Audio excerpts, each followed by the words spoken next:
शाहिद खट्टक साहब, आपके सूबे के चीफ मिनिस्टर हैं, आपकी पार्टी के रहनुमा भी हैं अलीमीन गंडापुर साहब। वो कह रहे हैं अदलिया आज़ाद नहीं है, लेकिन वो भी और अलीमा खान साहबा भी वो अदालतों में जाते भी हैं, रिट पिटिशंस भी फाइल करते हैं।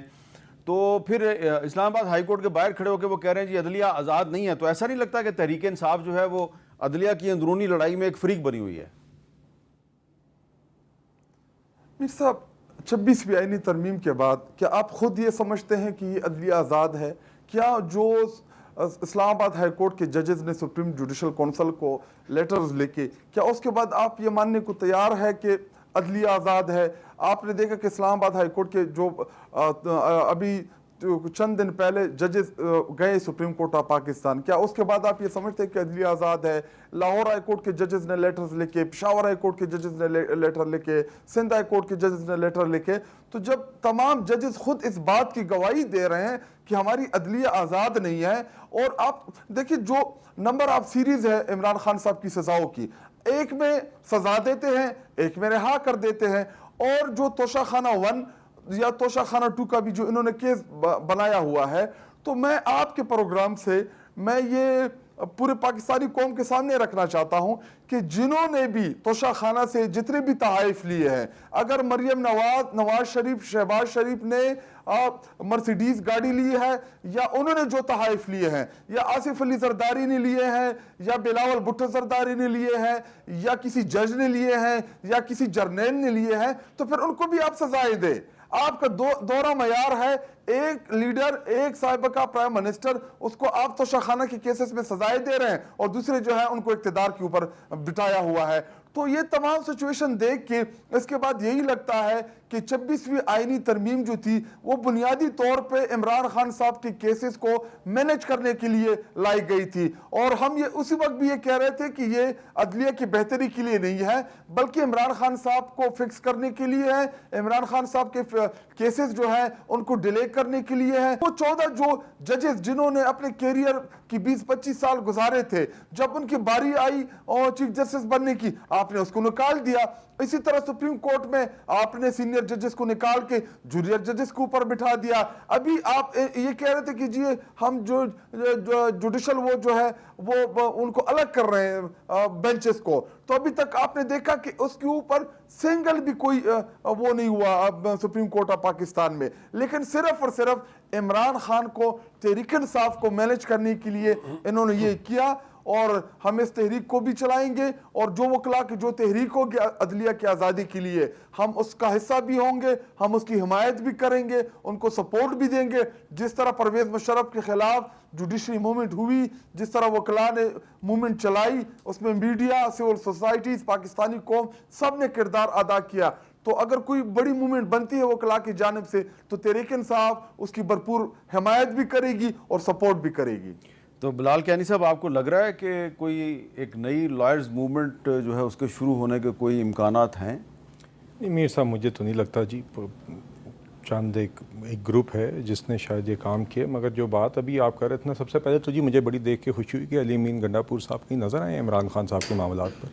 अलीमा खान साहबा के महीनों पर मुहित इल्तजा के बाद कहीं नज़र आए हैं, तो ये खुशाइन बात है। और वो 27 को जलसा भी कर रहे हैं। वो तो जी खैर अब आपके, मैं पता नहीं कितने शोज़ पे आपके आ चुका हूँ जहाँ पर उसके 12 दिन बाद जलसा होना था और पूछा जाता था कि क्या होगा, कैसे होगा, आप कितने। नहीं, अब तो पेशावर में जलसा हो रहा है ना सर। बस होगा, कर लें, गुजर। नहीं तो आपके ख्याल में जो पेशावर में 27 सितंबर को जलसा होगा वो कोई बड़ा जलसा नहीं होगा? नहीं देखिए, वहाँ पर फ्रैंकली जी हमें दिलचस्प का जलसा है इतना तो नहीं। देखिए अब आप एक उनका सूबा और कैपिटल जलसा करें जी, चलिए आपका हक है, आप जलसा करें, मगर मेरे लिए इररेलेवेंट है। मतलब कि उस जलसे की कोई अहमियत नहीं है। मैं आपसे गुजारिश ये करना चाह रहा हूँ, मेरे लिए एक नॉन इवेंट है। मतलब जलसा की अहमियत होगी जब वो लाहौर में करेंगे। नहीं, जलसे की अहमियत मेरे नज़दीक इनके जलसों की अहमियत, इनके जलसों की, इनकी बार बार इनके दावों की, फिर इनकी भड़कों। तो अगर उसकी कोई एक चीज़ है ना जिसको आप बार बार करते हैं, बार बार फेल होते हैं, तो उसकी एक अफादियत खत्म हो जाती है। अगर पेशावर के जलसे की अहमियत नहीं है तो फिर जो तहरीक इंसाफ के रहनुमा पेशावर के जलसे में शिरकत के लिए तैयारियां कर रहे हैं, उनको पकड़ा क्यों जा रहा है? देखिए ये तो मेरे इल्म में नहीं है जी कि कौन पकड़ रहा सर? सूबे की हुकूमत उनकी है। सुबह उनका है, सुबह की उनकी एक हुकूमत खातून रहनुमा है, उनको इस्लामाबाद से गिरफ्तार किया गया। इनका आपस में बड़ा इशू चल रहा होगा, कोई और होगा मेरे इल्म में तो नहीं है मतलब अगर इस्लामाबाद से गिरफ्तार किया फिर तो बिलाल कियानी साहब को पता होना चाहिए। सूबे के अंदर अगर गिरफ्तारियां हो रही है तो कैसे हो रही हैं वो सूबे में? नहीं मेरे इल्म में तो नहीं है जी। अगर देखिए शुक्र है आप भी कोई शहरी कोई शुक्र है ये भी आप भी मुस्लिम लीग नून की हाँ में हाँ मिला रहे हैं। दूसरी बात मैं तो वो बात कर रहा हूँ, देखे आपने कहा इस्लामाबाद में, तो मैंने कहा नहीं बिलाल कियानी रिस्पॉन्सिबल। अगर पख्तूनख्वा में है तो अमीन जरा गंडापुर। इनकी बात मुकम्मल कर लें। देखिए मुझे नहीं पता अगर पीटीआई से मुंसलिक कोई शख्स है जिसने कोई किसी किस्म का अगर कोई जुर्म किया है या कोई वो बनता है तो वो एक गिरफ्तारी होगी। अब अगर आप कोई बंदा आके कहे कि जी नहीं स्पेसिफिकली इस मद में, तो ये तो एक फिर एक दावा है। मेरे इल्म में नहीं आप जिस केस की बात करें, मगर ये भी मुमकिन है और हमने देखा है कि पीटीआई से मुंसलिक लोग जिनने बेतहाशा जराइम किए हैं वो फिर उस गिरफ्तारी को अब अगर आप इस जुमरे में डालें तो उसका तो मैं जवाब नहीं दे सकता। एक बात मैं ज़रूर कहना चाहूँगा मीर साहब, जो बात अभी इन्होंने पीटीआई के नुमाइंदे ने की यहाँ पर कि जिस 26वीं आईनी तरमीम को ये बहुत बुरा भला कह रहे हैं ना, इसके बारे में इनके पार्टी के सेक्रेटरी जनरल सलमान अकरम राजा साहब की आप क्लिप निकाल लीजिए।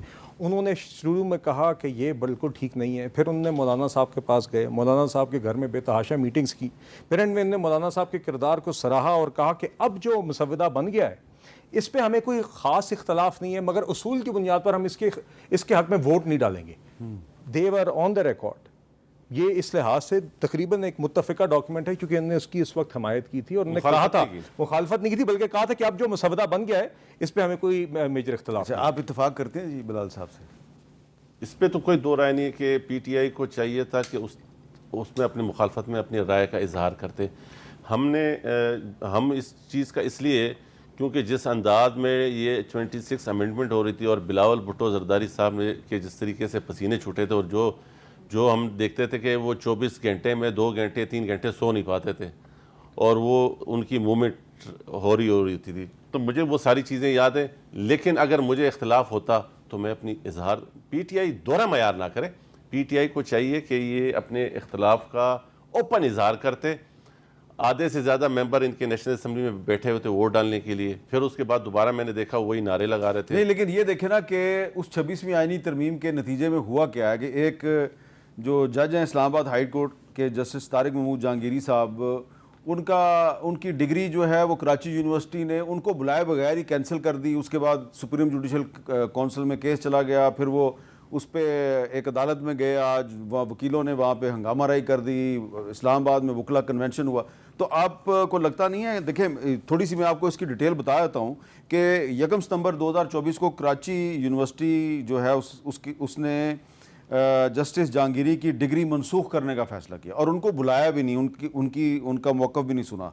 फिर जस्टिस तारिक जहांगीरी साहब के खिलाफ मुबैना जाली डिग्री से मुतल्लिक सुप्रीम जुडिशल काउंसिल में एक शिकायत गई और 16 सितंबर 2025 को इस्लामाबाद हाई कोर्ट ने सुप्रीम जुडिशल काउंसिल के फैसले तक उन्हें बतौर जज काम करने से रोक दिया और 19 सितंबर को जस्टिस जहांगीरी का हाई कोर्ट के फैसले को सुप्रीम कोर्ट में चैलेंज करने का वो ऐलान करते हैं और एक और दरख्वास्त में जल्द समाअत की इस्तदा करते हैं। 25 सितंबर को सिंध हाई कोर्ट में समाअत होती है। जस्टिस जहांगीरी के वकला का बेंच की तश्कील पे एतराज़ होता है, अदालती कार्रवाई से वो बायकाट करते हैं और फिर जस्टिस जहांगीरी साहब जो हैं वो ये कहते हैं कि मैंने केस में फ़रीक बनने की दरख्वास्त दी, मुझे कभी कराची यूनिवर्सिटी की तरफ से कोई नोटिस जारी नहीं किया गया, मेरा जुल्म हल्फ से वफादारी को बना दिया गया है। 34 बरस बाद जालसाजी करके डिग्री मुतनाज़ा बना दी गई। तो ये 26वीं आईनी तरमीम के बाद ही हुआ सारा कुछ। इससे तरमीम का क्या ताल्लुक है? देखें, इससे 26वीं आईनी तरमीम का क्या, अगर जज साहब के साथ कोई ज्यादती हो रही है तो वो फोरम पे वो मौजूद है और उस फोरम पे वो चले गए सुप्रीम कोर्ट पे और वो उनको वहाँ से जस्टिस मिलेगा। इससे 26 अमेंडमेंट का क्या ताल्लुक है? हामिद मीर साहब ये तो अब थोड़ी देर पहले ये वो जो प्याली में तूफान लेके आ रहे हैं पीटीआई वाले, उसकी बात नहीं कर रहे हैं। असल इशूज़ तो मुल्क में जो चल रहे हैं, जो गवर्नमेंट को ख़ासतौर से पाकिस्तान मुस्लिम लीग नून को और प्राइम मिनिस्टर को चाहिए, जो ये चहमे गौमियाँ और कोई चहमगोइयाँ और कोई कंधे हिला रहा है, कोई सर हिला रहा है, कोई यूँ कर रहा है कि ये सूबों और सूबों की ये बात, इनको चाहिए इस किस्म की मुतनाज़ा बातें जो इस मुल्क में हो रही हैं उस पर कैटेगोरिकली गवर्नमेंट का स्टेटमेंट आना चाहिए कि ये आइन में ये सारी चीज़ें क्लियर हैं, इस किस्म की कोई बकवास नहीं हो सकती। नई सूबों की अगर बात हो रही है तो उसको आप बकवास कह रहे हैं। आपकी पार्टी ने खुद जनूबी पंजाब को सूबा बनाने की करारदाद मंजूर की हुई है। हम उस सूबे की बात देखें। यहाँ प्रॉब्लम क्या है? यहाँ प्रॉब्लम ये नहीं है कि हम उन सूबों की मुखालफत कर रहे हैं जिस सूबे की अवाम, जिस सूबे की असम्बली, जिस सूबे के लोग राजी हों। आप उन सूबों की बात करना शुरू करते थे जिससे सिर्फ मुतनाज़ात। नहीं तो वो हुकूमत ने तो नहीं ना की, वो मुस्लिम लीग नून ने तो नहीं ना मुस्लिम लीग नून को चाहिए कि देखें, गवर्नमेंट रिस्पॉन्सिबल गवर्नमेंट को चाहिए कि इस किस्म की तमाम अफवाहों को दफन कर देना चाहिए। कि जैसे थोड़ी देर दिन पहले हमारे गंडापुर साहब ने कालाबाग की बात की और उसके बाद पूरी पीटीआई ने मुखालफत शुरू कर दी। हम कह रहे हैं ऐसे गड़े मुर्दे ना उकाड़ें कि जिससे मुल्क में अनारकी फैले। चले आप इस तरह की बात करें जिससे मुल्क आगे चले। जिस तरीके से वो कर रहे हैं ना 27 सितंबर को जलसा कर रहे हैं ना, उसमें वो ऐलान करेंगे, आप भी एक जलसा करें